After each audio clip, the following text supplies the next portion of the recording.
안녕하십니까. 행복한 아침 이재용입니다. 안녕하세요. 정예인입니다. 오늘은 7월 28일 월요일, 또 새로운 한 주가 시작이 됐습니다. 7말 8초라고 해서 본격적인 휴가철이고, 또 아이들은 이미 방학을 했어요. 네. 근데 아이들이 방학을 하면 부모님들이 조금 힘들어요. 그렇습니다. 부모님들 정말 마냥 기뻐할 수만은 없어서 육아 지옥이다 뭐 이런 말까지도 나오고 있는데요. 아이들 방학도 뭐 밥하랴 일하랴 방학이 두렵다는 분들도 제 주변에 많이 봤습니다. 그래서 영국에서는 이것 때문에 여름방학을 6주에서 4주로 줄이는 게 어떻겠는가, 네. 이 논의가 활발하고요. 대신에 10월쯤에 잠깐 그 휴가를 좀 주자, 그러니까 방학을 한 일주일 정도 하자, 뭐 이런 얘기를 하는 모양이에요. 네, 뭐 우리나라도 상황이 크게 다르지는 않습니다. 이 방학이 길어지면 학습 공백이나 돌봄 공백에 대한 우려가 커지고요. 또 반대로 아이들은 방학이 짧아지면 왜 이렇게 짧은 거냐 이러면서 또 반발이 클 텐데요. 서로의 입장이 다른 만큼 이해하고 또 배려하는 마음으로 생각 출발해야 될 것 같습니다. 자, 그럼 월요일의 행복한 아침 활기차게 시작해 볼게요.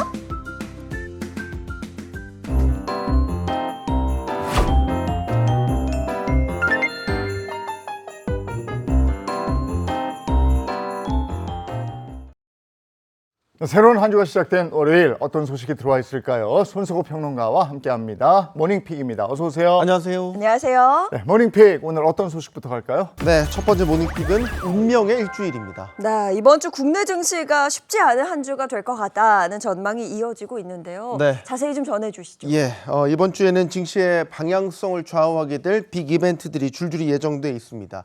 일단 미국의 상호관세 시한이 임박했고요. 또 미국 중앙은행의 금리 결정, 여기에다가 이재명 정부의 첫 세법 개정안이 발표될 예정입니다. 이 빅 이벤트들의 결과에 따라 투자자들의 이목이 집중되면서 이번 주 증시는 이런 불안한 투심을 반영해서 위아래로 변동성이 큰 한 주가 될 것으로 전망됩니다. 미국과의 상호 관세, 지난 주말에도 아주 긴박하게 돌아갔는데 지금 협상이 어떻게 되어 있습니까? 일단 지난주에 미국의 관세 협상에 대해서 비상이 걸렸었죠. 이유는 예정돼 있던 한미 간 2+2 고위급 무역 협상을 미국이 돌연 취소하면서였습니다. 미국과의 협상이 교착 상태에 빠진 것이 아니냐는 분석과 함께 이대로 시한을 넘겨버리면 막대한 관세를 부과받게 될 것이라는 우려가 쏟아졌죠. 이 영향으로 지난주 증시는 불안한 투심이 반영되면서 눈치 보기 장세가 이어졌고요. 코스피는 3,200선 아래에서 거래를 마쳤습니다. 이번 주는 미국이 정한 상호관세 시한이 있는 주입니다. 미국과 협상을 할 수 있는 사실상의 마지막 기간인데요. 기대와 우려가 교차하고 있습니다. 미국은 이번 주에 유럽연합과 중국과 연달아 무역 협상에 나서면서 한국과의 협상이 후순위로 밀릴 수 있다는 전망입니다. 이렇게 되면 자칫 협상을 타결짓지 못하게 되고 시한을 넘겨버리게 돼서 25%라는 막대한 관세가 현실화되는 거죠. 이 경우 증시는 큰 충격에 빠질 수 있습니다. 하지만 지난 주말 협상 타결을 기대할 수 있는 소식이 전해졌습니다. 한미 양국이 이번 주에 고위급 무역 협상을 갖기로 합의한 것인데요.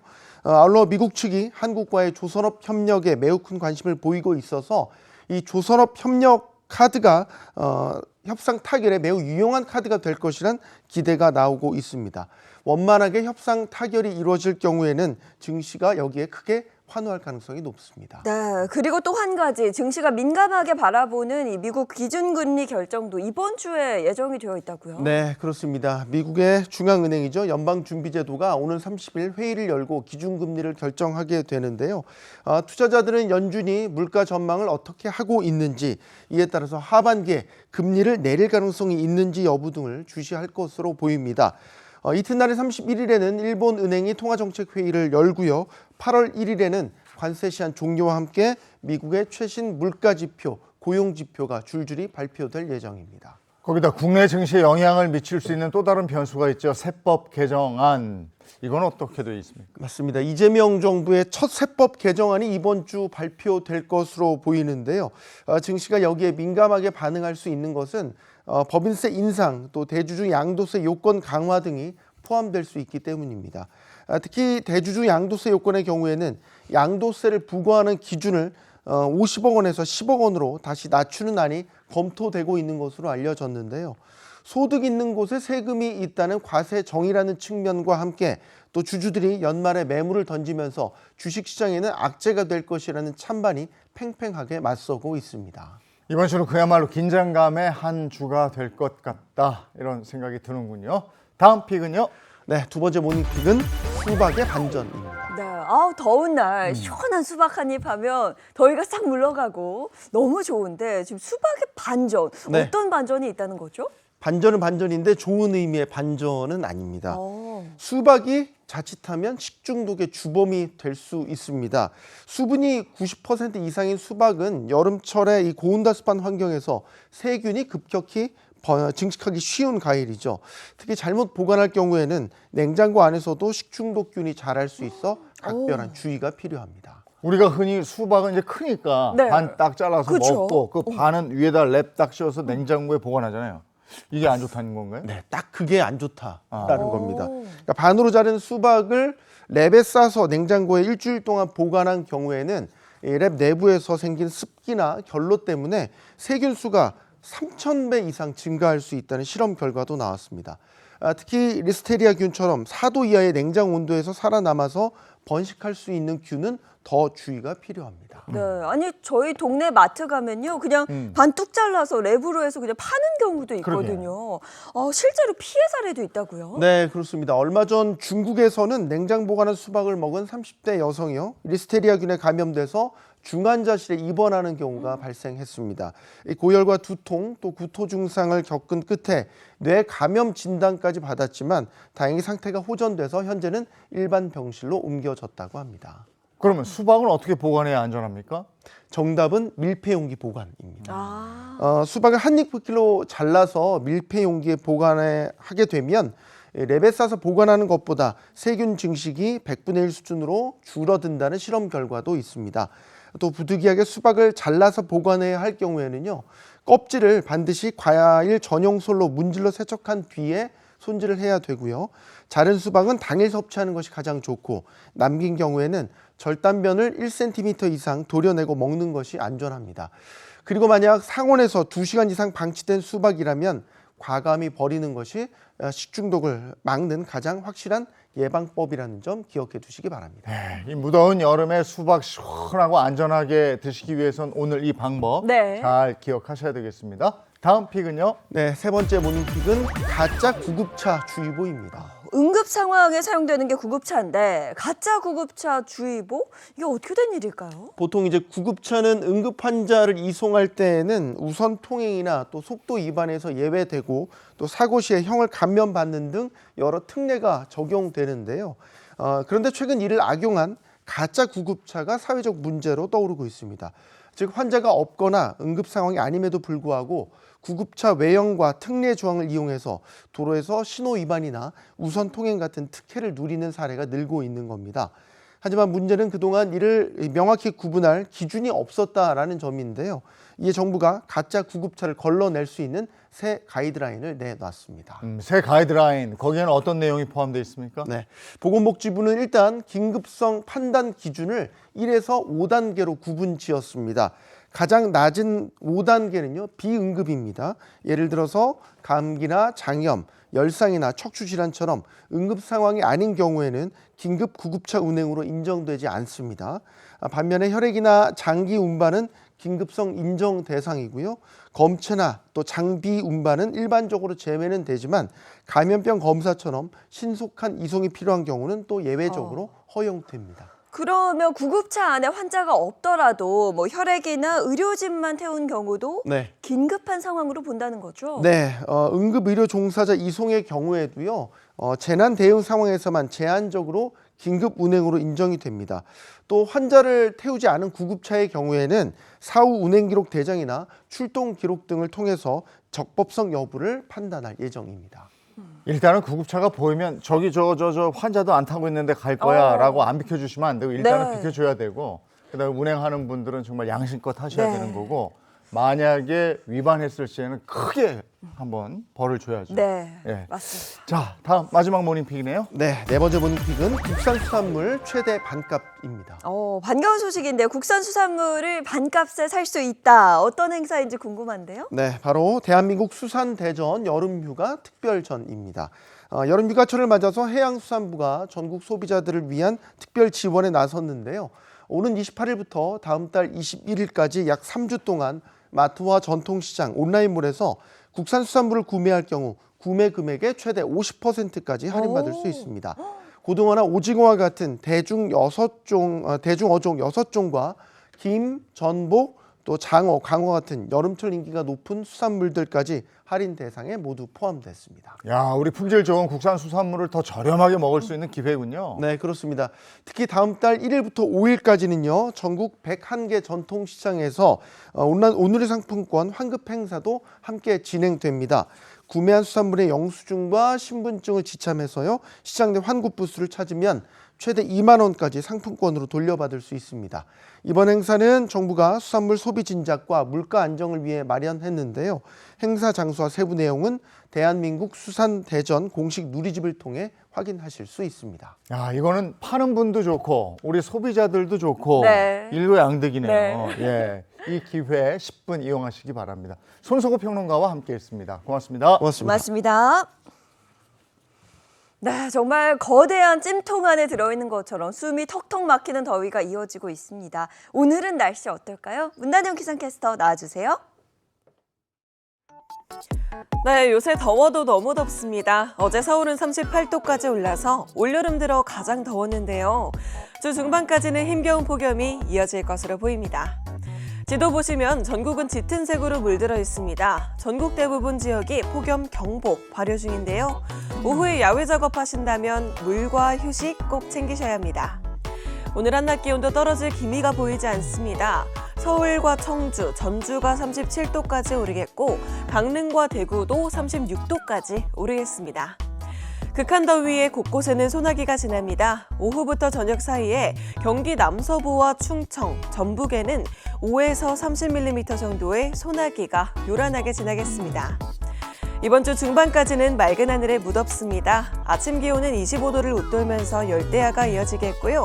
한낮에도 찜통 더위가 함께하겠는데요. 주 후반에는 태풍으로 인한 폭우 가능성 있습니다.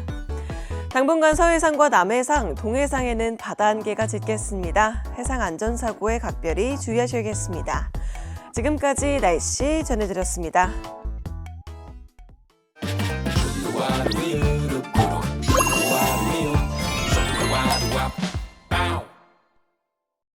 아이고, 날씨가 더워질수록 이 기력도 없어지는 것 같고 또 네. 입맛도 떨어지고 이래서 가족들을 위해서 보양식 장만을 하고 싶은데 또 보양식 장만이 이게 또 여간 까다로운 게 아니죠. 손이 많이 가죠. 자, 그래서 오늘은 간편하면서도 든든한 이 전복 요리를 준비했는데요. 완도에서 올라온 신선한 전복으로 맛과 건강까지 모두 챙긴 3가지 요리 함께 만나보시죠. 무더위가 한창인 여름.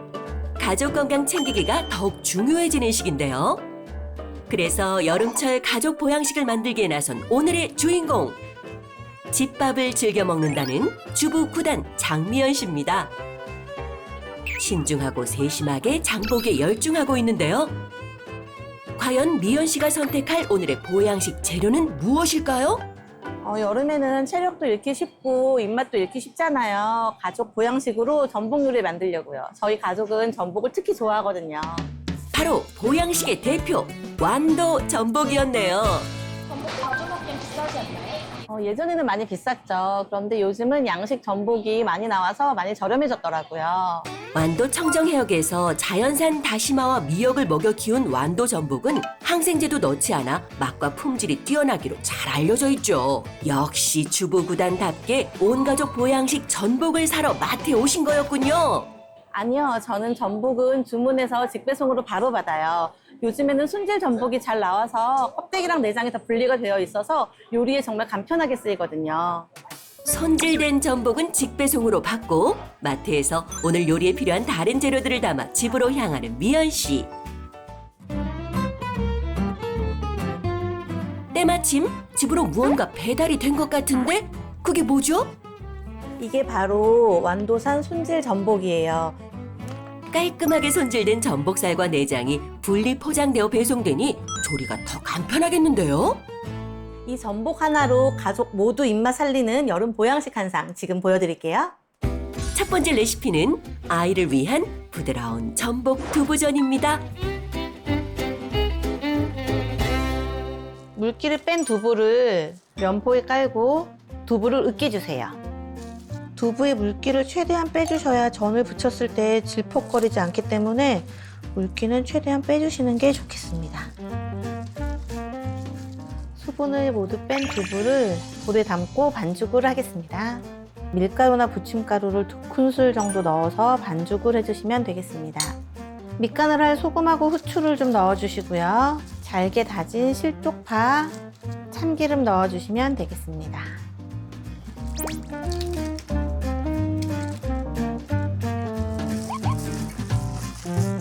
노릇노릇한 반죽만 봐도 먹음직스러운데요?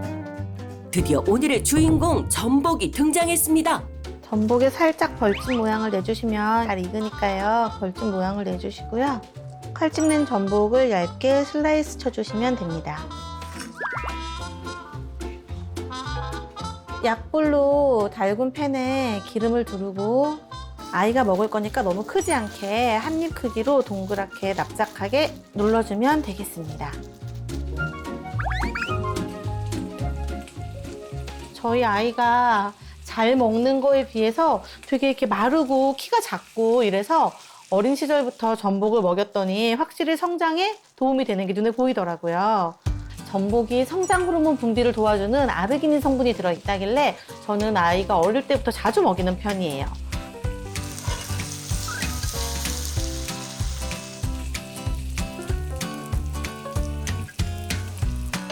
노릇노릇하고 먹음직스럽게 잘 익었죠. 아이가 정말 좋아할 것 같아요. 맛과 영양까지 다 잡은 정말 아이를 위한 최고의 레시피네요. 두 번째 레시피는 남편을 위한 매콤한 전복 무조림입니다. 무는 너무 얇지 않게 썰으셔야지 식감이 좋거든요. 너무 가늘지 않게 썰어주시면 되고요. 양파에서 단맛이 좀 나오기 때문에 설탕이나 이런 걸 조금 덜 넣을 수 있어서 저는 양파는 좀 넉넉히 넣는 편이에요. 대파는 국물 맛을 낼 때 중요하기 때문에 넣어주시고요. 찬물에 다시마를 바로 넣어서 육수를 내주시고 육수를 내는 동안 양념장을 만들어 볼게요. 설탕 1작은술 넣어주시고요. 자주 하는 요리인 만큼 비법 양념도 거침없이 척척 만들어지네요. 섞어주세요.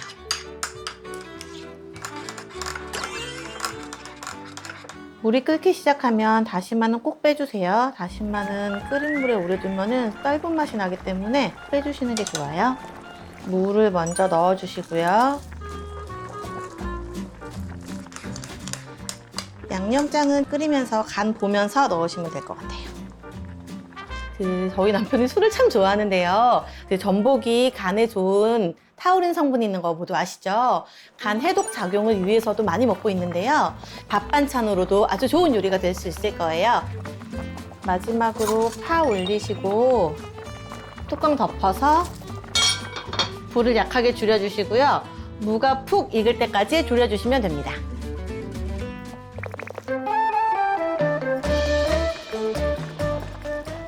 우와, 정말 군침이 확 돌아요. 빨갛게 물든 전복 하나 통째로 먹어보고 싶네요. 미연 씨 본인을 위한 마지막 레시피는 전복 냉메밀면입니다. 피부 건강에는 콜라겐보다 더 좋은 게 전복이래요. 전복 안에 들어있는 글리신 성분이 피부 재생에 도움이 된다고 하더라고요. 칼로리도 낮고 피부 건강에도 좋으니까 완전 일석이조인 거죠. 전복은 오래 데칠 거 없이 끓는 물에 30초 정도만 데쳐주면 됩니다. 고명으로 올라갈 오이는 채를 썰어주세요. 냉메밀면에 들어갈 양념장을 만들어 볼 건데요. 간장 작은 한 술, 식초 작은 한 술, 고춧가루는 3글레 거니까 소량만 넣어주시고요. 설탕도 티스푼으로 하나 정도, 다진 마늘도 동일한 양으로 넣어주시고요. 레몬즙이 들어가면 상큼한 맛을 낼 수 있기 때문에 반술 정도 넣어줄게요. 여름철에 입맛을 돋굴 수 있게 새콤달콤한 맛이 완성이 되었습니다. 이제 면 삶기 돌입! 메밀면은 충분히 푹 삶아주고 찬물 샤워를 마친 메밀면 위에 고명만 올려주면 끝이라는데요. 고명은 당근이나 깻잎 등 취향에 맞는 거 조금 더 올리셔도 되고요. 양념장도 본인의 취향에 맞게 올리시면 되겠습니다. 칼로리는 낮추고 입맛은 올리는 전복 냉메밀면까지. 우리 가족 맞춤 보양식 전복 한상이 완성되었습니다. 이것 봐, 자기 좋아하는 거에 전복을 넣었어. 오.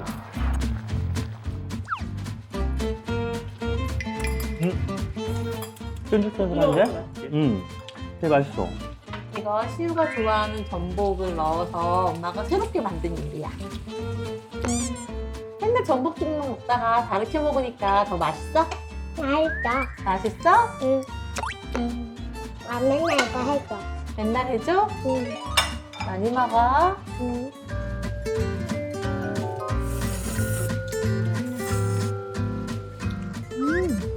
새콤달콤해.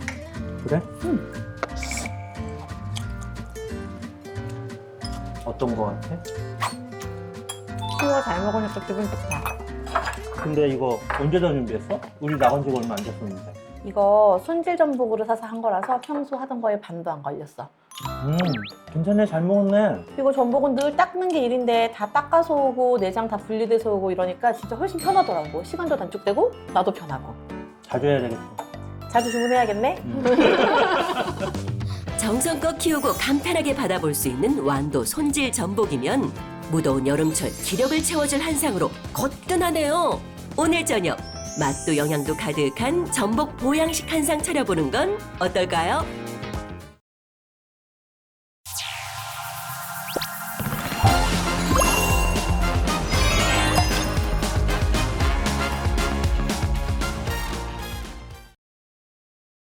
네, 이번에 자동차 관련 얘기 나눠보겠습니다. 방송인 박수림 씨 그리고 자동차 전문 기자 장진택 기자입니다. 어서 오세요. 네, 반갑습니다. 네, 반갑습니다. 네, 오늘은 어떤 자동차 소식 준비되어 있습니까? 그 최근 몇 년 사이에 스토리텔링이 그 경영 전략과 마케팅 활동의 그 핵심 수단으로 자리 잡고 있습니다.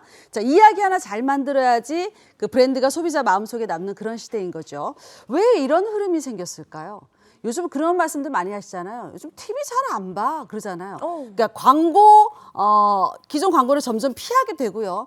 OTT나 뭐 너튜브처럼 자신이 원하는 콘텐츠만 보는 그런 시대로 바뀌었기 때문입니다. 예, 게다가 이런 플랫폼들은 이제 광고 차단 기술도 많이 발달했는데요. 네. 원하지 않는 광고가 나오면은 스킵을 하거나 뭐 아예 차단해버리는 그런 기능까지 생겼기 때문에 기업들이 아무리 뭐 광고 홍보 영상물 뭐 많이 돈 들여가지고 하더라도 그게 소비자한테까지 잘 전달이 되지 않는 시대가 된 거예요. 그렇죠. 이 한 브랜드 전략가가 얘기하기를 돈을 들여서 홍보를 해도 이 콘텐츠가 자연스럽게 전달되는 거는 고작 1%에 불과하다라는 얘기를 하기도 했는데요. 이 수많은 스팸 메시지 또 피로도 높은 콘텐츠 속에서 이야기 있는 브랜드만이 살아남는다라는 뜻이기도 합니다. 자, 그래서 기업들은 이제 제품이 아니라 어떤 가치와 철학, 이야기를 담은 그런 브랜드인가로 승부를 합니다. 자, 실제로 자동차 기업들은요, 최근 차를 만드는 그런 회사라는 틀을 넘어서 스포츠, 음악, 뭐 예술, 게임, 플랫폼까지 넘나들면서 다양한 파트너와 콘텐츠 협력을 하면서 모빌리티 브랜드로서 감성적 연결을 강화하는 시도들을 하고 있습니다. 자, 오늘 차차차 주제는 이야기의 주인공이 되는 자동차 기업들입니다. 우리가 고등학교 동창들 만나면 마냥 즐겁잖아요. 네. 왜 그러냐면 그들과 스토리가 있거든. 그렇죠. 우리끼리만 가지고 있는 스토리가 맞아요. 히스토리가 있어. 있죠, 있죠. 근데 이제 자동차가 그냥 타고 다니는 물건이 아니고 스토리를 공유하는 그런 공간이 된다. 어떤 스토리텔링이에요? 네. 이 스토리텔링의 원조격이라고 할 수 있는 독일 자동차 기업 비사는요, 2000년대 초에 이 광고 영화라는 새로운 트렌드를 만들어냈습니다. 예, 가이 리치, 이안 같은 그 세계적인 거장 감독들과 이 클라이브 오웬, 마돈나, 메디슨 리, 게리 올드만 등의 쟁쟁한 스타들이 참여한 단편 액션 영화 시리즈를 선보였죠. 이 총알이 빗받치는 그 상황이나 뭐 악마와의 레이스, 속에서도 이 B사의 차량이 운전자가 이렇게 원하는 대로 잘 움직이고 이러면서 아주 다이나믹하게 이런 장면들을 보여주면서 자연스럽게 브랜드의 성능과 철학을 이렇게 스토리로 잘 풀어냈습니다. 차 빙글빙글 돌죠. 자, 이 시리즈에 등장하는 B사의 차량들은 단순한 배경이 아니라 캐릭터와 함께 이야기를 이끄는 또 하나의 주인공입니다. 그러니까 과장 없이 스토리 속에 녹아든 자연스러운 연출을 통해서 차의 성능과 브랜드 철학을 드러냈습니다. 감독과 제작진의 개성, 또 스토리의 완성도가 어우러지면서 브랜드에 대한 이미지와 감정적인 몰입까지 높이는 효과를 만들어냈습니다. 잠깐 본 영상이지만 저희도 눈을 뗄 수 없이 마치 영화 보는 것처럼 이 광고 영화를 봤는데요.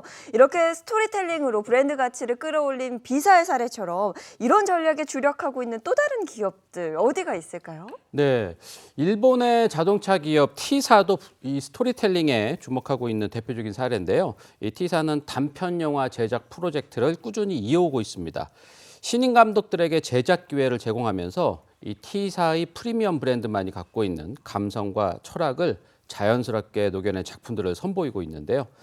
차를 전면에 이렇게 내세우기보다는 브랜드의 분위기와 가치 이런 거를 감성적인 영상미와 함께 전달하는 방식을 쓰고 있습니다. 자, 우리나라 자동차 기업 H사 역시 최근 스토리텔링 기반 콘텐츠로 전 세계의 주목을 받고 있습니다. 지난 6월 세계 최고 권위의 국제 광고제 칸 라이언즈 2025에서 그 단편 영화 밤낚시 손석구 씨가 생각나네요. 또 CSR 캠페인 나무 특파원으로 총 4관왕을 달성했습니다. 자, 브랜드의 창의성과 진정성이 글로벌 무대에서 인정받은 그런 쾌거였습니다. 네, 이 칸 라이언즈는 광고계 아카데미라고 불릴 만큼 굉장히 권위 있는 시상식이라면서요. 그렇죠. 자, 칸 라이언즈는요, 1954년에 시작해서 올해로 72번째를 맡고 있는데요. 매년 90여 개국에서 2만 5천 개 넘는 작품이 출품되는 꿈의 무대라고 할 수 있습니다. 자, 그런데 이번에 H사의 수상작 밤낚시는요. 흥미롭게도 광고 형식조차 갖추지 않은 영화라는 점에서 주목을 받았습니다. 전기차 충전소를 배경으로 벌어지는 미스터리 스릴러인데요.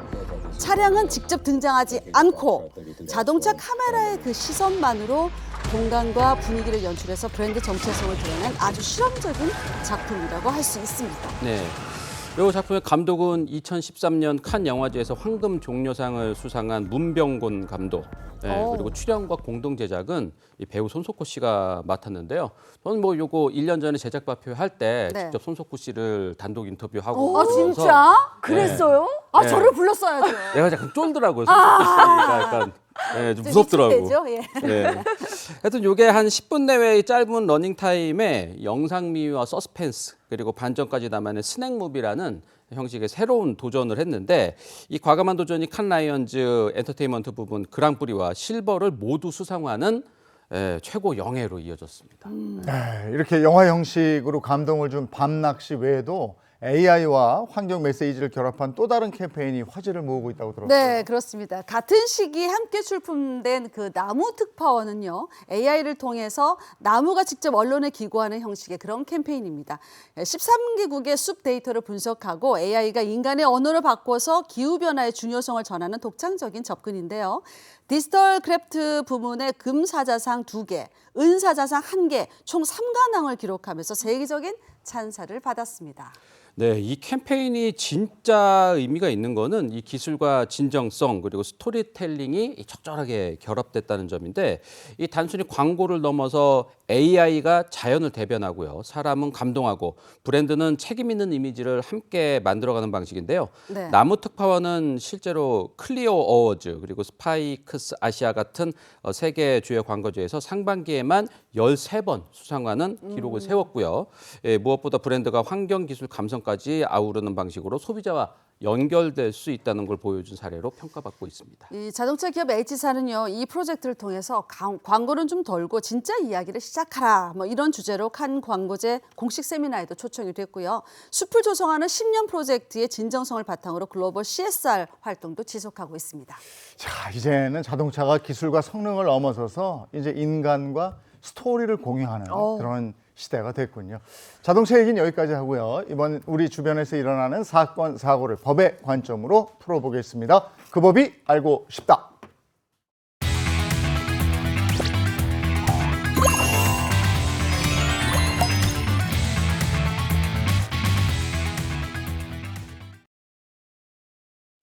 행복한 아침 함께하고 계신 지금 시각이 8시를 갓 넘었습니다. 이번에는 월요일의 고민 해결사 이호선 상담심리 전문가와 함께하죠. 어서 오세요. 안녕하세요. 반갑습니다. 네, 반갑습니다. 자, 그리고 월요일에 든든한 법률 해결사죠. 강성신 변호사, 임주혜 변호사 함께합니다. 반갑습니다. 안녕하세요. 이 교수님 오늘 준비한 주제는요? 네. 늑대가 나타났다. 아유. 자, 여러분, 자, 양치기 소년 이야기 다 아시죠? 저희 첫 번째 사연은 바로 이 습관처럼 거짓말을 한 남자의 최후에 관한 이야기입니다. 저희 첫 번째 함께할 주제 바로 이겁니다. 살려달라 30차례 신고. 알고 보니 거짓. 뭐야 이게? 꽁트로 먼저 만나보시죠. 푹푹 찌는 더위에도 불철주야 시민의 곁을 지키는 민중의 지팡이, 그게 바로 전데요. 이쯤 되면 제 직업 다들 눈치채셨죠? 바로 경찰입니다. 그날도 어김없이 야간 순찰을 돌던 중이었습니다. 네, 경찰입니다. 거기 112죠? 빨리 살려주세요. 살려주세요, 빨리. 네, 여보세요. 무슨 일이세요? 네, 지금 제 차량이 털렸어요. 도와주세요. 아유. 잠깐만요. 지금 계신 곳이 어디세요? 여보세요? 여보세요? 아, 선배, 무슨 일이에요? 아니 지금 저 시민분 차량이 도난을 당해서 위험한 상황인가 봐. 그래요?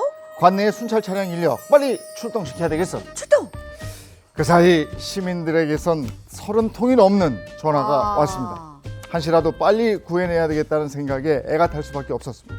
그렇게 2시간을 찾아 헤맨 끝에 무사히 그 시민을 발견했지만 찾았다는 안도감보다는 곧 화가 치밀어 올랐습니다. 왜냐고요? 아니 여보세요. 다 큰 양반이 장난 전화를 하면 어떡합니까? 아유, 죄송합니다. 제가 술을 너무 많이 마셔가지고 진짜로 죄송합니다. 정말 이 양반이 술에 취했다면 단주하십니까? 지금 당신 때문에 순찰차 몇 대가 출동한 줄 알아요? 당신 이거 공무집행 방해야. 구상권 청구할 줄 아세요? 여러분 정말 황당하지 않습니까? 안 그래도 고무로 힘든 경찰들을 장난 전화를 출동시키다니요. 단순히 술에 취해 실수한 거라 봐주고 넘기면 또다시 이런 일이 반복되지 않겠습니까? 대체 이 일을 어쩌면 좋겠습니까? 이거 진짜 양치기 소년이네요. 저러다 정말 사건 사고가 발생하면 어떡하려고 이러는지 자세히 좀 듣고 싶어요. 저는 30년 만에 형사 콜롬보를 보는 줄 알았습니다. 자, 그 사건에 대해 잠깐 말씀을 드리자면 이게 지난 13일 발생한 일입니다. 그 사건에 관련된 이야기를 말씀드리자면 30대 남성 A씨가 밤 10시 50분부터 용산구를 시작해서 마포구, 서대문구, 은평구까지 택시를 타거나 도보로 이동을 해가면서 살려달라, 차량이 털렸다 이렇게 거짓 신고를 계속 반복하게 된 겁니다. 근데 이 횟수가 무려 34차례에 달했고요. 이에 경찰은 A씨가 위급한 상황에 처했다고 생각을 해서 A씨의 위치를 파악하기 시작했고 결국은 12대의 순찰차를 투입하게 됩니다. 이 신고가 시작된 지 2시간 40분 만에 은평구 한 거리에서 이 A씨를 찾아냈는데 이 경찰에 잡힌 A씨는 조사에서 내가 술에 취해 그랬다. 이렇게 범행 자체는 인정한 상태입니다. 진짜 심했죠. 예전에 어렸을 때 112, 119 그때는 113이 있었어요. 113은 간첩 신고하는 거예요. 맞아요. 거기다가까지 장난 전화를 해서 혼란스럽게 만든 적이 있는데 성인이 다 큰 어른이 이랬다는 거 아니에요? 이건 진짜 좀 너무했는데 이런 장난 전화가 생각보다 많다면서요? 이런 장난 전화 제일 많은 날이 언제일까요? 만우절 때 진짜 너무 심각합니다. 이런 장난 전화가 정말 기승을 부리는데 이날은 특히 그렇는데 그 내용도 가관이에요. 막 내가 사람을 죽였다. 불이 났다. 뭐 내가 누구를 때렸다처럼 막 이런 허위 신고의 수위 자체도 굉장히 심각하다는 거예요. 물론 이런 허위 신고가 민사소송, 뭐 형사 고소 이런 게 다 가능하다는 사실이 알려지면서 줄어들기는 했습니다. 2013년 이후로 줄어들기는 했는데 그래도 여전히 허위 신고가 굉장히 많고 2023년 한 해에만 112에 접수된 허위 신고 건수가 무려 5,100건에 달했습니다. 지금도 꾸준히 증가하고 있어서 더 문제가 되는 건데요. 허위 신고 처벌 현황은 한 해에 4,000건이 넘는 실정입니다. 그런데 이 최근에는 이 장난전화나 허위신고 수법이 좀 더 뭐 교묘해지고 있다면서요? 네, 맞아요. 얼마 전에 무슨 일이 있었냐면 네. 자기가 그 밤섬에 갇혔다라는 신고가 들어온 거예요. 그래서 이 경찰 인력들이 무려 14시간이나 수색에 나섰습니다. 그러나 결국 이 사람은 찾을 수가 없었죠. 근데 그때 신고 전화가 들어왔을 거 아니에요. 네네. 그럼 신고 전화가 들어왔으면은 그 발신 번호가 뭔지 알 수 있을 텐데 이 번호가 해외 번호였다는 거예요. 해외 번호였는데 네. 이 신고를 받은 경찰관이 이상하게 생각은 했어요. 아, 왜 해외 번호인데 밤섬에 갇혔다고 하는 거지? 그렇지. 이상하게 생각은 했는데 네. 이게 만약에 허위 신고가 아니라 진짜면 그렇지. 예, 이런 생각을 할 거 아닙니까? 그래서 수색 인력이 전부 다 가가지고 했는데 결국에는 못 찾았고 이게 허위 신고로 드러나게 된 거예요. 이게 어떻게 해서 이 해외 전화 발신으로 대체하고 보니까 네. 요즘에 무슨 앱이 있냐면 이런 거를 가짜로 만들어내는 악성 앱이 있다는 거예요. 그리고 우리가 이런 거를 진짜. 앱스토어에서 그냥 연 10,000원 정도만 주면 허위 정보를 생성해가지고 마치 내가 미국에 있지 않은데 미국에 미국에서 있는 전화를 것처럼. 거는 것처럼 이렇게 어머머머, 하는 웬일이야. 그런 악성 앱을 사용해가지고 공공기관이나 이런 데다가 허위 신고를 한다는 거죠. 아이고야. 그리고 더 진짜 놀라 자빠질 일이 뭐가 있냐면 음성 채팅 플랫폼 같은 거를 이용해가지고 공공기관에 장난 전화를 하는데 네. 그냥 그게 다가 아닙니다. 그거를 생중계를 하면서 어머머, 라이브 후원금을 찍는구나. 받으면서 거기서 몇 년간 수익을 내고 이야. 이런 행위를 한다는 거예요. 그래서 지금 이 사건은 지금 경찰의 조사가 착수된 거예요. 아. 이건 정말 황당함을 넘어서 화가 납니다. 맞아요. 아니, 우리 사연에서도 장난 전화 한 통 때문에 지금 경찰차 12대가 출동했다고 했잖아요. 이게 얼마나 많은 예산과 인력이 낭비되는 거예요. 그리고 무엇보다 정말 절박한 신고자가 있었다면 이 장난 전화 때문에 골든타임을 놓칠 수도 있다는 건데 그렇죠. 이런 사람들 제대로 처벌해야 될 것 같습니다.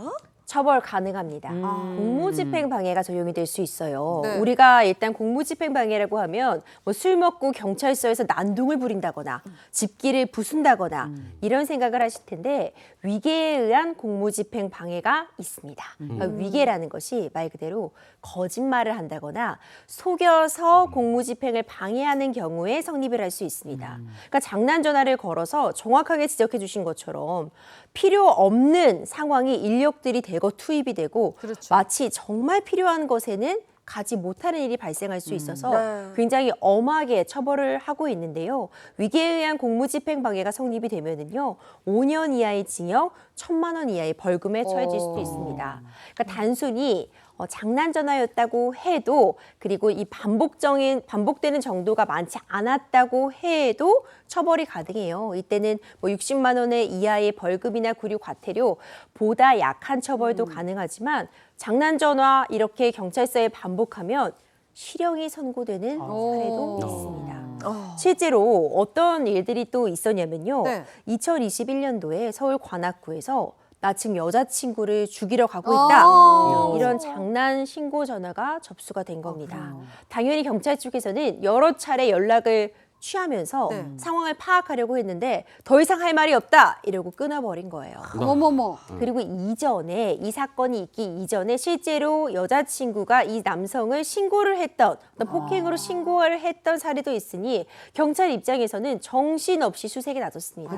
투입된 인력이 11명이었고요. 그리고 2시간 40분 동안 수색을 해서 간신히 이 장난 전화한 사람 잡고 보니까 술에 고주망태가 취해서. 서 있던 거죠. 나 모릅니다. 나 잘 모릅니다. 그럴 의도 없었습니다. 이런 내용이었는데 결국 재판에 넘겨졌습니다. 어떤 판결을 받았을까요? 당연히 처벌받아야죠. 이건 단순한 그 장난 전화가 아니잖아요. 그리고 경찰 출동했잖아. 죽이겠다는 말도 나왔지. 그 대상도 구체적이었지. 이러면 경찰들이 그냥 그러면 대충 넘어갑시다. 이게 안 되잖아요. 그죠. 다 출동한 상태고. 술이 취해서 화가 나서 그랬다? 이건 당연히 처벌 수위도 높아요. 처벌받아야 됩니다. 이거는 제가 볼 땐 네. 의도도 나쁘고요. 과정도 나쁘고 다 나빠. 결과도 나빴어요. 네. 이게 사실 뭐 본인이 술에 취했다 어쨌다 하지만 어쨌든지 간에 이 경찰 입장에서 만에 하나 이게 어떤 생명에 달려있는 문제이기 때문에 출동을 안 할 수가 없는 거 아니에요. 맞아요. 저는 이거 그 술이 뭐 요새 심신미약 얘기 많던데 전 술을 마시고 한 뒤는 더 나쁘다고 생각합니다. 맞아요. 오히려 저는 가중 처벌해야 된다고 생각해요. 그럼요. 근데 저는 요 조금 생각이 다른 게 이거 약간 장난 전화 이런 건 아니잖아요. 그때는 진짜 화가 막 치밀어 가지고 근데 가는데 그거를 경찰한테 얘기를 하고 간 거잖아요. 그러니까 이건 장난 전화라고 보기에는 조금 좀 그렇고 또 결과적으로 실제로 무슨 일이 일어나지는 않았어. 네. 그래서 이거는 뭐 단순 감정 폭발. 네, 그냥 뭐 이 정도로 봐서 무죄도 가능하지 않을까라는 그거는 생각을 해보게 됐습니다. 무죄예요. 세 분의 얘기 들어봤는데 장기자랑 혼날 것 같은데. 실제 판결은 어땠습니까? 이 사건이 일단 위계에 의한 공무집행 방해가 성립할 것인가. 그러니까 여자친구를 죽이겠다고 협박을 한 전화를 일일이 한 것 자체가 네. 처벌이 되는 위계에 의한 공무집행 방해냐만 놓고 보면은요. 일단 1심과 2심 대법원 판단이 갈렸습니다. 그래요? 1심에서는 사실 장 기자님처럼 판단이 내려졌어요. 그러니까 무죄가 내려졌는데 이걸 장난으로만은 볼 수 없다는 상황. 그러니까 이 사람이 실제로도 어느 정도는 의도를 갖고 전화를 했다면 이 자체가 허위의 신고라고는 볼 수 없다라는 점이 강조가 된 거죠. 네. 그러니까 1심에서는 이게 완전한 장난 전화여서 공무집행을 방해했다고까지는 볼 수 없다라고 봐서 무죄가 나왔습니다. 하지만 2심과 대법원의 판단은 달랐습니다. 네. 이 역시도 위계에 의한 공무집행 방해가 인정이 돼서 벌금 150만 원이 선고가 됐거든요. 이때도 공권력의 낭비를 꾸짖었어요. 그러니까 지금 11명이 2시간 넘게 수색을 함으로써 그럼요. 다른 범죄의 골든타임을 놓칠 놓칠 수도 수 있었다. 그렇지, 이 점에 그렇지. 대해서 꾸짖는 부분이 있었던 거죠. 사실 이게 위계에 의한 공무집행방해 벌금 150만 원 별거 아니야 하실 수도 있는데 여기서 끝나는 게 아니라 경찰이 출동했기 때문에 일단 경찰차 유류비도 있을 수 있고요. 인건비도 들어가고 차량 통제하고 그 기간 동안 국민의 세금이 낭비가 됐잖아요. 그렇죠. 이거 민사상 손해배상 청구로 다 장난 전화 한 사람이 부담할 수 있다는 점, 이 점도 꼭 기억해 두시면 좋을 것 같습니다. 근데 보면 장난 전화 한 번 했다고 바로 처벌까지 이어지는 경우는 좀 드물지 않나 하는 생각이 들거든요. 실제로는 대부분 가벼운 처분에 그치는 그런 경우가 좀 많죠. 맞아요. 그러니까 이런 장난 전화가 왜 근절되지 않느냐라는 이유에 대해서 사실 일각에서는 너무 처벌 수위가 낮다라는 문제점도 제기가 되고 있거든요. 실제로 이 대부분의 거짓 신고는 그 경범죄 처벌법, 아까 변호사님 말씀하신 그 60만 원 이하의 벌금에 처해지는 그런 시기다 보니까 별로 경각심을 갖지 않는 거예요. 사실상 뭐 내가 뭐 장난 전화 좀 해도 그냥 뭐 벌금 몇십만 원 내고 끝나는 거 아니야? 이런 식의 상황이니까 경각심이 부족하다는 거죠. 이런 지적들 때문에 112 신고 처리법이 작년에 이제 제정이 돼갖고 이제 우리한테 규정을 받게 되는데 이건 어떠냐면은 이제 과태료가 부과가 되는데 그 과태료의 수준이 높습니다. 500만 원 이하의 과태료에 처해질 수가 있거든요. 그리고 1회 만약에 위반을 했다 그러면 200만 원, 2회에는 400만 원, 3회 이상은 500만 원으로 이렇게 점점 올라가는 거예요. 사실 이게 그냥 장난 전화 한 번 한 거라고 하기에는 막 회사원 같은 경우에는 월급의 수준이니까 예전보다는 좀 더 이런 경각심이나 어떤 규제 차원이 높아졌다고 볼 수 있겠죠. 그리고 그 예전에는 그 경범죄 처벌법상 이렇게 허위 신고를 하면은 범죄나 재해 사실에만 해당이 됐었어요. 근데 우리 같은 경우에는 이 과태료의 수준을 정함에 있어서 그냥 위급한 상황이면은 다 해당이 됩니다. 그러니까 범죄나 재해 상황이 아니고 막 윗집에서 수상한 소리가 나요. 뭐 이런 식이어도 이게 허위 신고일 경우에는 과태료의 대상이 될 수 있다는 거예요. 그리고 비단 방금 말씀드린 이 112 신고 처리법으로 인해서 과태료 부과가 된다고 하더라도 이로 인해서 민형사 책임이 면책되는 게 아니라는 거예요. 전부 다 병과가 될 수가 있으니까 우리가 확실히 좀 더 경각심을 가져야 되겠습니다. 네. 그리고 아까 우리 사연에서도 경찰이 구상권을 청구한다 이런 얘기가 나왔는데요. 이 구상권이 뭔지 이것도 좀 자세히 알아봐야 할 것 같아요. 구상권 같은 건 결국 잘못한 사람은 따로 있는데 일단 다른 사람이 그거에 대한 복구 비용을 냈다면 나중에 이 처리된 비용을 정말 잘못한 사람에게 내라 이렇게 청구하는 개념입니다. 그러니까 우리 사연으로 돌아와 보면은 지금 장난 전화 때문에 경찰 인력이 출두함으로써 인건비도 들었죠, 유류비도 들었죠, 통제하는 비용들이 들었잖아요. 이것을 일단은 국가나 지자체가 1차적으로 부담을 하겠지만 추후에 가해자에게 다시 이 책임을 물으면서 이 돈을 달라고 하겠다라고 인정이 되는 게 구상권입니다. 그러니까 잘못을 했을 때 일단 피해 회복이 중요하니까 나라가 나서서 먼저 지급을 했지만 최종적으로는 가해자에게 그 금전적인 책임을 문다라는 개념인데 그렇다고 해서 구상권이 언제나 성립되는 것은 아니에요. 예전에 또 어떤 사안이 있었냐면 2023년도에 전남 순천의 한 아파트에 야생 사슴 한 마리가 출두를 한 겁니다. 주차장을 사슴이 헤집고 다녔는데 당연히 소방 인력들이 동원이 돼서 포획을 했습니다. 그런데 포획을 하는 과정에서 이 야생 사슴이 너무 저항을 하다 보니까 그물을 찍고 튀어나와서 차량에 막 부딪히는 그런 행동을 한 거죠. 그러면서 차량이 파손이 되는 일이 발생을 했는데 이에 대해서 당연히 차량은 보험이 가입되어 있으니까 보험사가 먼저 이 손해배상을 하고 차량을 수리한 겁니다. 그때 든 비용이 250만 원 정도인데 당시에 보험사가 이거는 제대로 소방에서 일을 못한 것이다. 한 번에 포획하지 못해서 이런 피해가 발생했으니까 이것을 대신 지급해달라 구상권을 행사했는데 받아들여지지 않았어요. 그럼요. 단칼에 거절됐다 이렇게 볼 수 있는데 이건 소방이 자신이 맡은 일을 하는 과정에서 어떤 과실 없이 일어난 일이기 때문에 이런 것까지 구상권을 청구할 수는 없다고 해석이 됐던 사례도 있습니다. 어쨌든 본인은 장난이라고 장난 전화를 했는데 장난이란 건 상대방도 장난이라고 느껴야 장난이거든요. 그럼요. 근데 이것 때문에 공권력이 시간, 장비, 인력이 낭비되고 이 낭비된 이 시간에 다른 정말 목숨을 구할 수 있는 소중한 시간일 수도 있는 거기 때문에 이건 책임을 지셔야죠. 자, 오늘 그 법이 알고 싶다. 여기까지 하겠습니다. 두 분 변호사님 고맙습니다. 고맙습니다.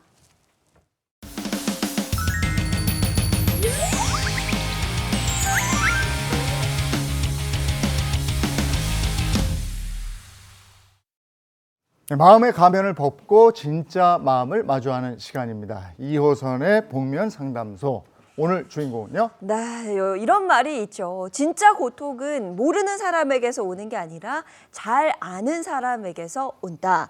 내 인생을 통째로 맡겨도 좋을 만큼 믿었던 사람, 그런 사람에게 상처를 받았을 때 그 고통과 실망감 정말 이루 말할 수 없을 텐데요. 오늘 복면 상담소의 주제 바로 이겁니다.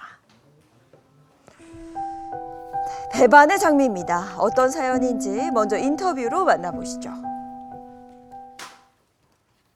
안녕하세요. 저는 올해 59살이 된 평범한 가정주부인데 갑자기 남편이 바람을 펴서 이혼을 해달라고 종용을 해서 이혼을 해주고 딸 아들과 함께 살고 있는 그냥 대한민국의 평범한 엄마입니다. 남편이 대학 교수였는데 오랫동안 교수를 하다가 개업을 해서 병원이 되게 잘 됐어요. 근데 돈을 벌게 되자 사람이 좀 이상하게 변하면서 저를 한 1년 넘게 그렇게 투명인간 취급을 하더니 집을 나가겠다고 하더라고요. 아니 집을 왜 나가냐 그랬더니 가족들한테 이렇게 매여 사는 자기 인생이 너무 괴롭다는 거예요. 한번 자기도 자유를 누려보고 싶대요. 근데 그때 저희 시아버님이 너무 아프셔서 제가 병간호를 하고 있었기 때문에 저는 너무 절대 그건 안 된다 이렇게 말렸지만 결국은 그 자기가 말한 날 짐을 다 싸가지고 나갔어요. 나갔는데 엘리베이터 앞에서 그렇게 눈물이 나더라고요, 제가. 너무 가족만 챙기고 내가 남편을 못 챙겼나. 하늘처럼 떠받들었는데 그런데 그날 이후로 제 문자, 카톡, 전화 다 차단하고 완전히 연락이 두절됐어요. 그리고 저는 남편이 그래도 돌아올 거라고 생각했어요.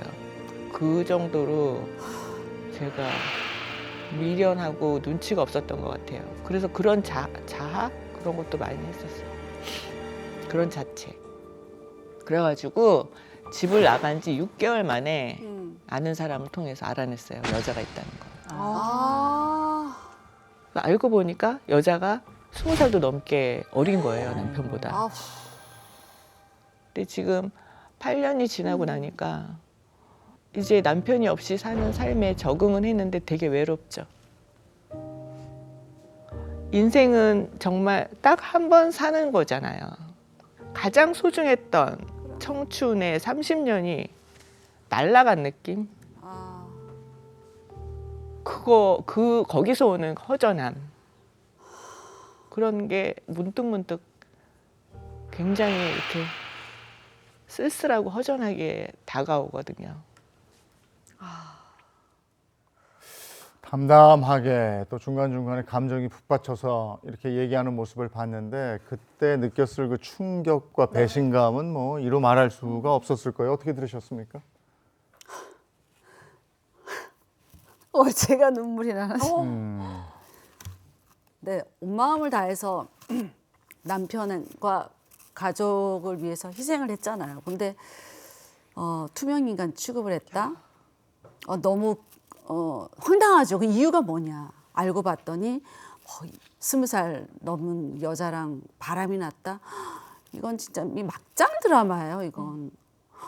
저 여자분 사연자의 마음이 너무 막 크게 와닿는 게 같은 여자의 입장에서 너무 화가 나고 막 억울하고 막 분노 막 이런 거밖에 생각이 지금 안 나는 상황이거든요. 너무 안타까운 사연인 것 같아요. 저도 남자지만 이 남편분 행동은 정말 좀 이해가 안 갑니다. 이 아내분이 정말 최선을 다해서 이 가정을 지키신 분이잖아요. 그리고 시아버님까지 병간호를 하고 있었고 아이도 다 훌륭하게 키우고 그랬는데 정말 이해할 수가 없습니다.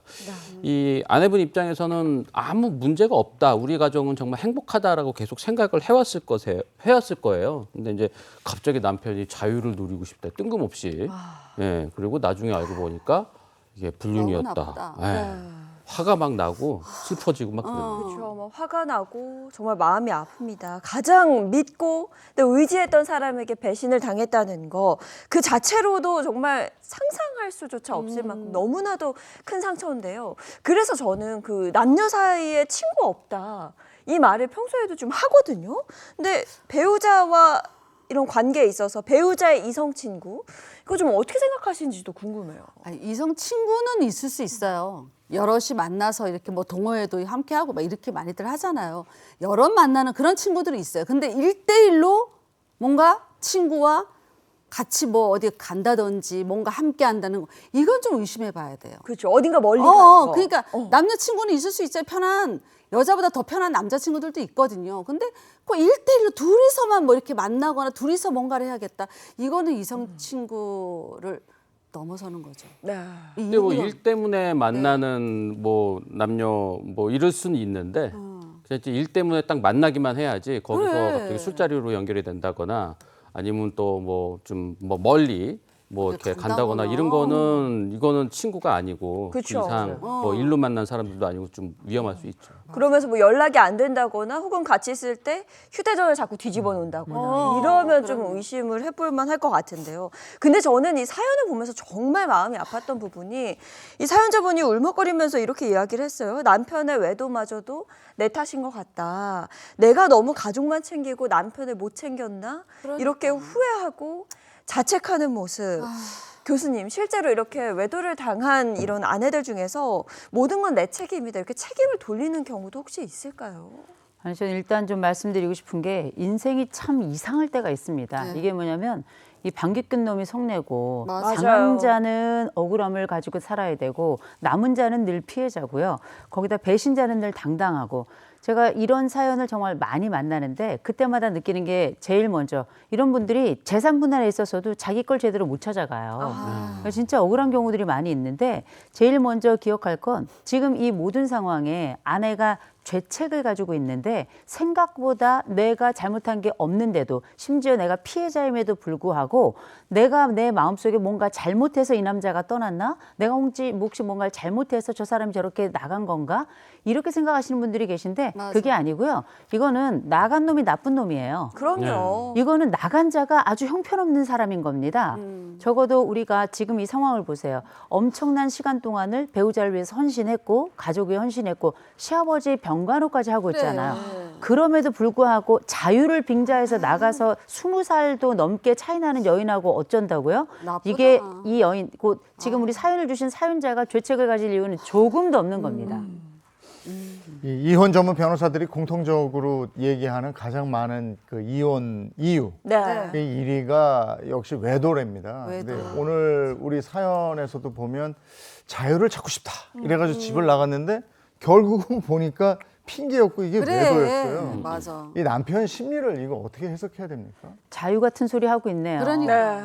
이거는 상대방을 위한 정확한 기만입니다. 자유롭고 싶겠죠. 왜냐하면 본인이 처해 있는 상황 자체가 어떤 것이 나를 붙잡았을 때 내가 원하는 걸 하지 못하니까 스스로 자기는 얽매였다고 생각할 수 있겠죠. 그러나 분명한 건 이건 자유가 아니고요. 배신입니다. 그래요. 이 남편이 지금 대학병원의 교수래요. 아주 잘 나가는 사람이었을 거고요. 또 개원을 해서 개원의로 있는 동안에 또 그 병원이 잘 되어서 돈도 또 많아졌겠죠. 그러면 당연히 유혹하는 여러 손길들도 꽤 있었을 겁니다. 그런데 우리가 어떤 유혹에 어쩔 수 없었단 말 하지 마세요. 이 모든 것들이 다 우리가 결혼을 선택해서 했던 것처럼 이런 모든 유혹에 대한 모든 과정도 다 본인의 선택입니다. 맞아. 그런데 그걸 우리가 자유라고 얘기할 수가 없어요. 이게 어떻게 자유예요? 본인의 자유를 위해서 그러면 모든 사람들이 희생하면 그걸 자유라고 부르겠습니까? 우리가 이기성과 이기주의는 달라요. 이기주의라고 하는 건 다른 사람들 다 사라져도 상관없고 나만 살면 되는 것. 이건 이기주의라고 부를 거고요. 이기성이라고 한다면 때로는 이게 내 자신을 돌보기 위해서 약간 커질 수도 있고 작아질 수도 있는 그래요. 부분인데 지금 이 남편이 보여주고 있는 이 모든 양상은 이기주의입니다. 이기주의. 아주 형편없고 네. 또 지금 여기 보니 자녀들도 있는 것 같은데 본인은 배우자로서 아버지로서 심지어 아들로서 어떤 사람인지 스스로 좀 물어봐야 되지 않나 싶습니다. 네, 그 어떤 책임도 안 지고 그냥 집을 나가버렸습니다. 그런데요, 실제 한 매체에서 성인 남녀 1000여 명을 대상으로 외도 경험에 대한 설문조사를 했는데요. 네. 결과가 저는 좀 충격적이었습니다. 네? 50대, 60대 남성의 절반 이상이 네. 외도의 경험이 오 있다라고 마이 답을 갓. 했고요. 와. 30, 40대 남성들 역시 40%가 넘는 비율로 외도의 경험이 있다라고 밝혔습니다.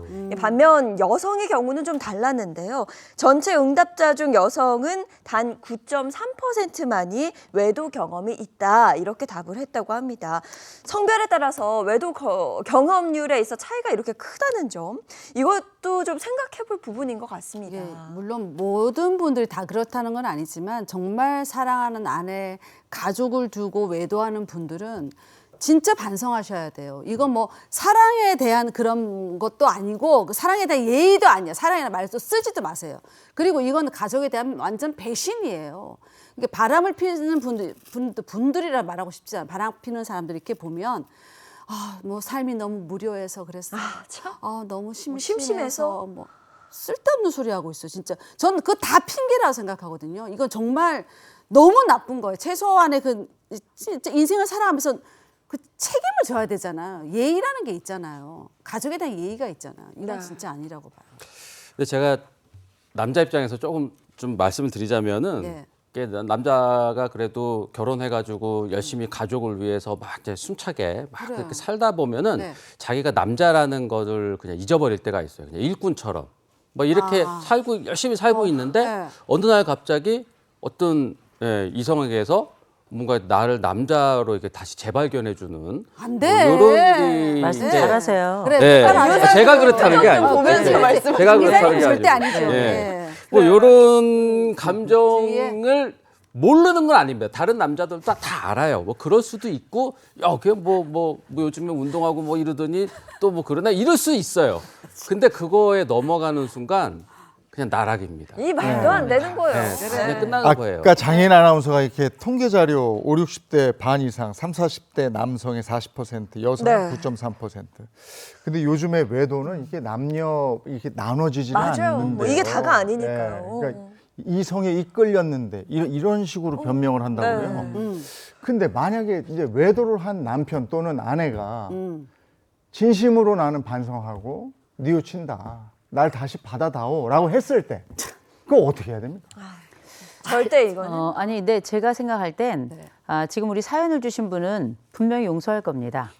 근데 이게 우리가 사람이라는 게 참 관계가 이상하고 마음이라는 게 우리가 늘 생각하는 공식처럼 되지 않는 게 이런 형편없는 사람, 나에게 이 인생의 뺨을 후려치고 나에겐 정말 상상할 수 없는 이 열매를 남겨놓고 떠난 이 사람을 두고 우리는 정말 나쁜 사람이야. 다시는 만나지 않겠어. 내가 앞으로 이 사람과 함께 눈이라도 마주친다면 내가 그 사람을 가만두지 않겠어. 이렇게 생각할 것 같지만 의외로 그 사람의 이런 부분까지도 그냥 나에게 여전히 남아있는 감정이고 이 사람이 언제든 돌아온다면 나는 그를 다시금 받아들이겠다. 이렇게 생각하는 분들도 의외로 많습니다.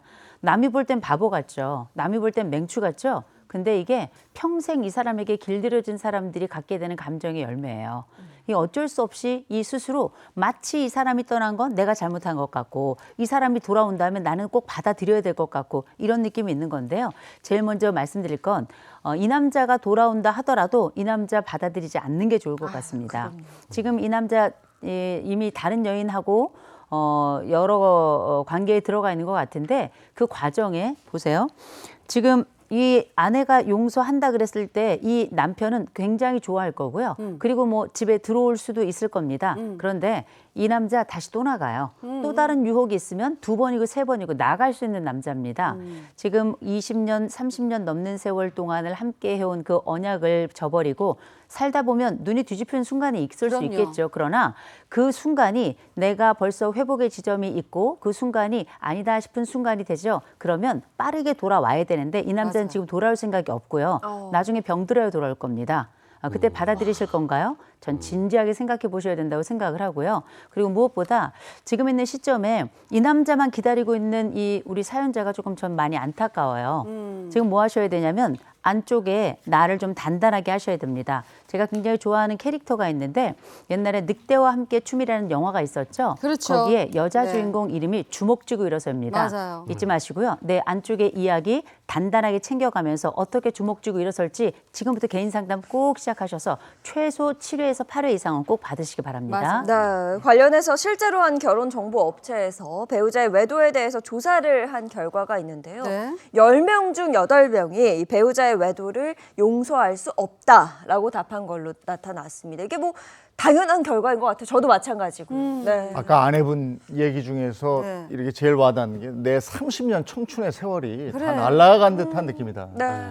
지금 이 아내분은 어떤 심정일까요? 심정은 이루 말로 할 수가 없죠. 이 모든 것이 다 증발해 버린 거거든요. 아마 거대한 그 정원이 있었다면 그 정원 모든 것이 한꺼번에 통째로. 말라버린 상황이거나 아니면 완벽한 고통 속에 들어가 있는 상황일 텐데 지금은 아마 완전히 비어 있기 때문에 그 안에 무엇을 넣어야 될지 모를 거예요. 왜냐하면 우리가 30년 그 세월 동안에 남편으로 채워진 세상이었거든요. 맞아요. 그랬는데 이 남편이 지금 한꺼번에 사라진 상황은 이 밑이 텅 비어버린 겁니다. 이 공허감이 얼마나 크겠어요. 이 배신감을 넘어서 맞아. 나라는 사람이 지금 뭘 해야 될지 발 하나, 입 하나 떼지 못하는 상황일 겁니다. 네. 그런데 기억하셔야 돼요. 사람이 살아가면서 우리가 예상치 못한 일들이 있지만 아마 지금 평생 한 번도 예상해보지도 못하고 상상해보지도 못한 이 상황 속에 들어가신 거거든요. 인생이 지금 크레바스 중에 크레바스고요. 블랙홀 중에 블랙홀일 겁니다. 그러나 기억하세요. 그래도 우리 살아야 돼요. 네. 그래도 우리 살아야 됩니다. 그리고 지금 아이들이 엄마 옆에 있죠. 그 얘기는 뭐냐면 아버지가 어떤 사람인지 아이들은 알고 있는 거예요. 네. 적어도 내 아이들이 나와 함께 살아가면서 내 인생의 공로와 어머니라고 하는 이 사람이 나에게 보여준 이 일관성을 아이들은 너무나 잘 알고 있을 겁니다. 맞아요. 그러니 아이들과 함께 이 나머지 삶을 건강하고 또 기쁨으로 또 알차게 살아가기 위한 준비를 시작하셔야 돼요. 사람이 말입니다. 우리가 이혼을 할 때에도 이혼 준비가 안 된 분들은 이혼 후가 별로 좋질 않아요. 마치 자기가 이혼한 게 오히려 잘못된 것처럼 느끼는데 맞아. 우리가 알고 있어야 될 건 늘 우리가 준비된 자가 나중도 괜찮잖아요. 지금부터 준비하셔도 괜찮은 게 59세입니다. 여전히 젊고요. 제가 잠깐 보니까 가면 뒤에도 여전히 아름다운 분 같고 네. 그 심정은 말할 수 없이 선한 분입니다. 그러니 지금부터는 아쉽게 우리의 30년이 날아갔다 생각할지 모르겠지만 그 사이 우리에게는 아이들이라고 하는 정말 값진 열매가 있었고요. 그 사이에 나라는 사람은 30년의 헌신이 있었습니다. 그 사람이 나를 배신했을지라도 나라는 사람은 내 세월을 배신한 게 아니거든요. 그러니 너무 염려 마시고 지금까지 성실했던 자는 앞으로도 성실할 것이다. 지금까지 선했던 자는 전 앞으로도 선할 것이다. 전 선한 끝은 있다고 생각합니다.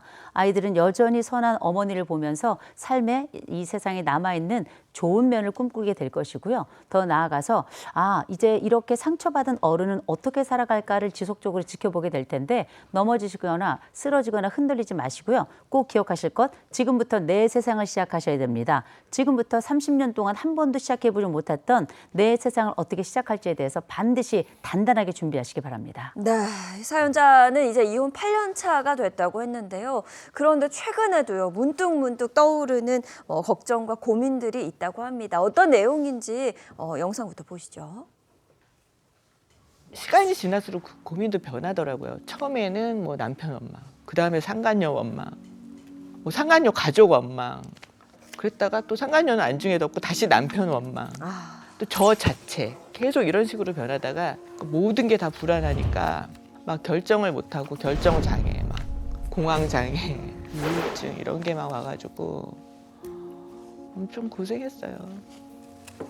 애들한테 미안하죠. 딸한테도 미안하고 아들한테도 미안하고 사위한테도 미안하고 사돈한테도 미안하고 저희 부모님, 동생 모든 가족들한테 다 미안하죠. 돌아가신 시부모님한테도 죄송하고 왜요?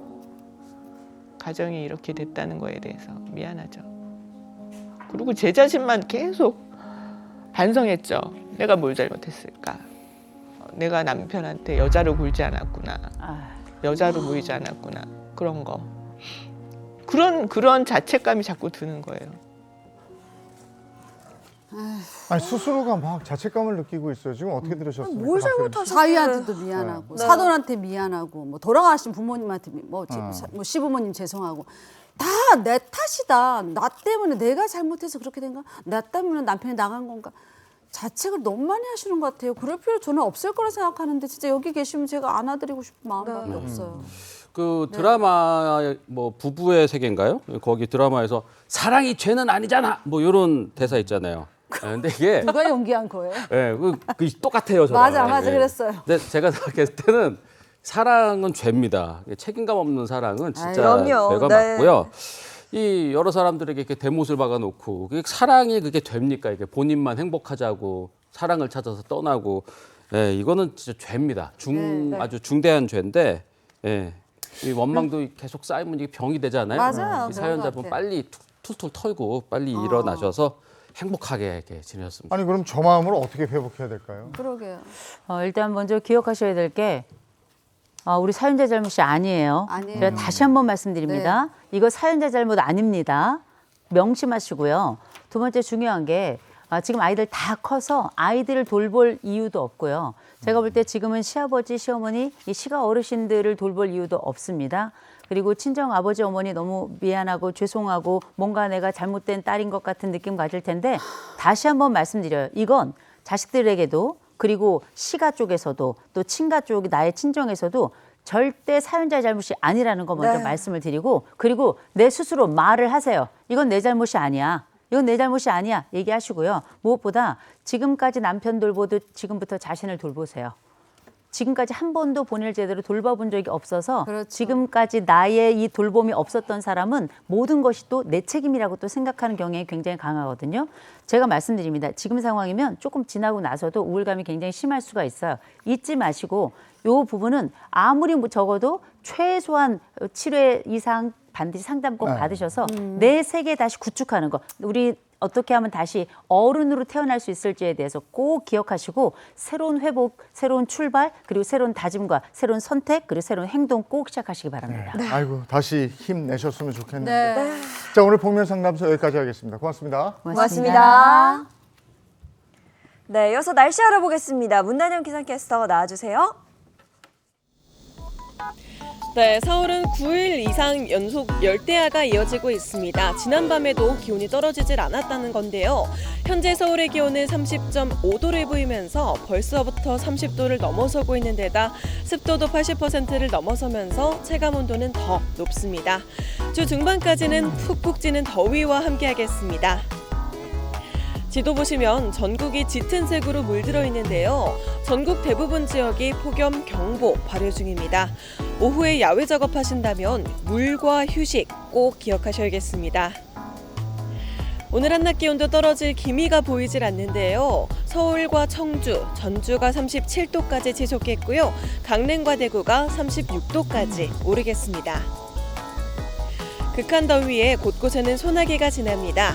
경기 남서부와 충청, 전북을 중심으로는 오후 한때 5에서 30mm 정도의 요란한 소나기가 지나겠습니다. 이번 주 중반까지는 맑은 하늘에 무덥겠습니다. 아침 기온은 25도를 웃돌면서 열대야가 이어지겠고요. 한낮에도 찜통 더위가 예상됩니다.